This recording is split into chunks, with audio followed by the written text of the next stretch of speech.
வணக்கம் நண்பர்களே. டாக்கா எந்த நாட்டின் தலைநகரம் ஆகும்? ஆ வங்காளதேசம், ஆ பூடான், இ மாலத்தீவுகள், இ சிங்கப்பூர். இது நாலுலேருந்து நீங்கள் தான் சொல்ல போகிறீங்க. Count down start. 10, 9, 8, 7, 6, 5, 4, 3, 2, 1. ஓகே, சரியான விடையை பார்ப்போமா?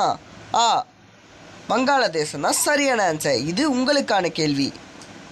உங்களுக்கு பிடித்த தீவு எதுன்னு கமெண்ட் பாக்ஸில் சொல்லுங்கள்.